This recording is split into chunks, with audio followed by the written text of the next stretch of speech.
శ్రీ గురుభ్యో నమః శ్రీ మహాగణపతి నమః. సింహరాశి వారికి ఈ యొక్క నెల ఎలా ఉండబోతుందని చూద్దాం. మార్చి 1 నుంచి మార్చి 31వ తారీఖు వరకు మనం గమనించినట్లయితే సింహరాశి వారికి వచ్చేటప్పటికి అనుకూలమైనటువంటి ఫలితాలు కానీ గోచరిస్తున్నాయన్నమాట. మొదటి 15 రోజులు అనుకూలంగా ఉందన్నమాట. దానికి గల కారణం వచ్చేటప్పటికి ఈ యొక్క రాశి వారికి ధనస్థానంలో ఉన్నటువంటి కేతు అనుకూలమైనటువంటి ఫలితాలు ఇవ్వట్లేదు. మొదటి 15 రోజుల్లో అనుకూలమైనటువంటి ఫలితాలు ఇచ్చేటువంటి గ్రహం వచ్చేటప్పటికి కుజుడు షష్టమంలో ఉన్నప్పుడు యోగ్యాన్ని ఇవ్వగలుగుతాడు. పోటీ పరీక్షల్లో ప్రిపేర్ అవుతున్నటువంటి విద్యార్థులకి సానుకూలమైనటువంటి ఫలితాలు ఇస్తాడన్నమాట. అలాగే విద్యార్థులు ఎవరైతే రాబోతున్నటువంటి ఎగ్జామ్స్ కోసం ప్రిపేర్ అవుతున్నారో వారికి ఈ యొక్క రాశిలో ఉన్నటువంటి విద్యార్థులకి అనుకూలమైనటువంటి ఫలితాలు ఇవ్వగలుగుతాడు. అదేవిధంగా ధనస్థానంలో ఉన్నటువంటి కేతు వచ్చేటప్పటికి ముఖ్యంగా ఇరుగు పొరుగు సఖ్యత విషయంలో ప్రాబ్లం క్రియేట్ చేస్తాడు అనమాట. అంటే రాజకీయ రంగ ప్రముఖులకు కానీ లేకపోతే ఉంటే మీరు ఆఫీస్లో ఉన్నటువంటి ఎంప్లాయీస్ కానీ ఇంట్లో ఉన్నటువంటి చుట్టుపక్కల ఉన్నటువంటి వారితో కానీ చిన్న చిన్న పొరపత్యాలని కలిగించే విధంగా ఉంటాడు. అది మీ తప్పు ఉన్నా లేకపోయినా సరే ఆ యొక్క ప్రభావం అనేది ఉంటుంది. మరి అదేవిధంగా ఎప్పుడైతే 14వ తారీఖు వరకు రవి ఈ యొక్క రాశి వారికి సప్తమంలో సంచారం చేస్తున్నాడు. సప్తమంలో రవి సంచారం జరుగుతున్నప్పుడు ధనక్షయకారకుడుగా ఉంటాడన్నమాట. అంటే డబ్బు అధికంగా ఖర్చు అవ్వటం, అదేవిధంగా అవి మళ్ళీ రీప్రొడ్యూస్ చేయలేకపోవటం అనే ఒక ప్రభావం అనేది ఉంటుంది. అదేవిధంగా ఈ యొక్క రాశి వారికి మనం గమనించినట్లయితే సప్తమంతో పాటు రవి యొక్క మార్పు అనేది అష్టమంలోకి మారుతున్నాడు. ఎప్పుడంటే మార్చి 14వ తారీఖున మారుతున్నాడు. మార్చి 14వ తారీఖున రవి యొక్క మార్పు జరగటం వల్ల ముఖ్యంగా వచ్చేటప్పటికి జీవిత భాగస్వామి యొక్క ఆరోగ్యంతో ప్రభావం అనేది ఉంటుంది. డబ్బు అనేది ఖర్చు అవుతుంటుంది.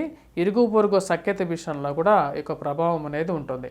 మనం చూసినట్లయితే ఇక్కడ నుంచి కరెక్ట్గా 90 డిగ్రీస్ యాంగిల్ అంటే సింహరాశి వారికి ధనస్థానంలో ఈ యొక్క ప్రభావం అనేది పడే విధంగా ఉంది. కుటుంబంలో అన్యోన్యత విషయంలో ప్రభావం అనేది లోపించే విధంగా ఉంటుంది. కాబట్టి తగు జాగ్రత్తలు తీసుకోవాలి. భార్యాభర్తలు ఇద్దరూ ఒకే మాట మీద ఉండటానికి ఎక్కువగా ప్రయత్నం అనేది చేస్తూ ఉండాలన్నమాట. సింహరాశి వారికి వచ్చేటప్పటికి సప్తమంలో ఉన్నటువంటి శని కూడా వచ్చేటప్పటికి జీవిత భాగస్వామితో కూడా మరి వ్యాపార భాగస్వామితో కూడా అన్యోన్యతను తగ్గించే విధంగా ఉంటాడు. అంటే జీవిత భాగస్వామి అలాగే వారితో పాటు ఎవరైతే ముఖ్యంగా చెప్పాలి అంటే జీవిత భాగస్వామి దాంతోపాటు వ్యాపార భాగస్వామితో కూడా ఈ యొక్క ప్రభావం అనేది ఉంటుంది. నమ్మకం అనేది తగ్గే విధంగా ఉంటుందన్నమాట. ఆ యొక్క విషయంలో తగు జాగ్రత్తలు అనేవి తీసుకోవాలి. షష్టమంలో ఉన్నటువంటి కుజుడు అనుకూలుడే, కాకపోతే 15వ తారీఖు తర్వాత కుజుడు షష్టమం నుంచి సప్తమంలోకి ఎప్పుడైతే మారతాడో అప్పుడు కుజుడు కూడా అనుకూలతని తగ్గిస్తున్నాడు అన్నమాట. అంటే మొదటి 15 రోజుల వరకు సింహరాశి వారికి పూర్తి అనుకూలమైనటువంటి ఫలితాలు పొందగలుగుతారు. విద్యాపరంగా, ఉద్యోగపరంగా, వ్యాపార పరంగా కూడా అనుకూలంగా ఉంటుంది. ట్రాన్స్ఫర్స్ రిలేటెడ్ ఇష్యూస్లో కూడా కొంచెం అనుకూలత అనేది ఎక్కువగా ఉంటుంది. కాకపోతే ధనం అనేది ఎప్పటికి వచ్చినటువంటి డబ్బు ఈరోజు డబ్బు వస్తే ఈరోజు ఖర్చు అయ్యే విధంగా ఉంటుందన్నమాట. ఏదో విధంగా ఇంత సంపాదిస్తున్నాను అన్నప్పుడు అంత ఖర్చుకు ఎదురుగా కనపడుతూ ఉంటుంది. దాని తగినట్టుగానే ఖర్చు కూడా అవుతూ ఉంటుంది. కుటుంబంలో ఆరోగ్య సంబంధితమైన విషయాలు కూడా కొంచెం వెంటాడే విధంగా ఉంటుంది. ఆ విషయంలో తగు జాగ్రత్తలు తీసుకోవాలి. సెల్ఫ్ డ్రైవింగ్ విషయాల్లో తగు జాగ్రత్తలు తీసుకోండి. రవి యొక్క అనుకూలత అనేది తక్కువగా ఉంది. ఈ యొక్క రాశి వారికి గురువు యొక్క అనుకూలత అనేది బాగా కలిసి వచ్చే విధంగా ఉందన్నమాట. గురువు భాగ్యస్థానంలో ఉన్నప్పుడు ఉద్యోగపరంగా మీరు కావాలి అని మనసులో అనుకునగానే ఇంకొక ఉద్యోగం అనేది వస్తుంది. దానికి కారణం వచ్చేటప్పటికి గురువు. అలాగే సంతాన సంబంధితమైన విషయాల్లో కూడా గురువు యొక్క ప్రభావం అనేది వీరిని బాగా సపోర్ట్ చేసే విధంగా ఉంది. గురువు మంచి స్థానంలో ఉన్నాడు కాబట్టి వీరు సంతాన సంబంధితమైన విషయాల్లో ప్రయత్నాలు చేస్తే స్త్రీలకి బాగా కలిసి వస్తుంది అన్నమాట. ఎందుకంటే భాగ్యస్థానంలో ఉన్నటువంటి గురువు స్త్రీలకి అనుకూలమైనటువంటి ఫలితాలు కూడా ఇవ్వగలుగుతాడు, స్త్రీ యొక్క జాతక రీత్యా అన్నమాట. అదేవిధంగా ఈ రాశిలో ఉన్నటువంటి విద్యార్థులు ఎవరైతే ఉన్నారో వారు మంచి అనుకూలమైనటువంటి ఫలితం పొందడం కోసం సరస్వతి కవచాన్ని పఠించాలి. అదేవిధంగా వచ్చేటప్పటికి ఓం ఐం క్లీం శ్రీం అనే ఒక మంత్రాన్ని పఠించినట్లయితే ఈ యొక్క నెలలో మంచి అనుకూలమైనటువంటి ఫలితాలు. ఎందుకంటే ఈ యొక్క నెలలో వచ్చేటప్పటికి ఈ పోటీ పరీక్షలు అనేవి సీజన్ మొదలైంది కాబట్టి ఈ యొక్క మంత్రాన్ని పఠించి మీరు విజయాన్ని పొందాలని చెప్పి నేను ఆశిస్తున్నాను.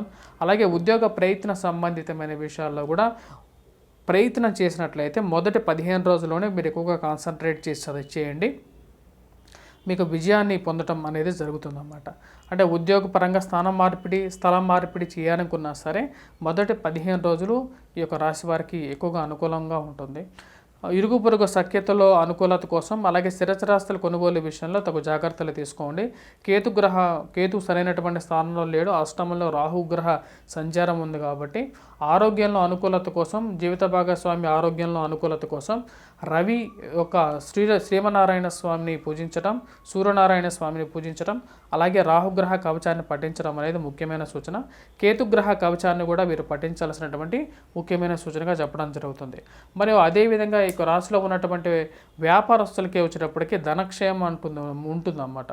అంటే సక్సెస్గా డబ్బు సంపాదించగలుగుతారు, ల్యాండ్ అనేది కొనగలుగుతారు అన్నమాట. కుజుడు మంచి స్థానంలో ఉన్నాడు కాబట్టి ల్యాండ్ రిజిస్ట్రేషన్స్ ఏమన్నా ఉన్నా సరే వీరికి వచ్చేటప్పటికి మొదటి 15 రోజుల్లో పెట్టుకుంటే బాగుంటుంది. కుజుడు మంచి అనుకూలమైనటువంటి స్థానంలో ఉన్నాడు కాబట్టి.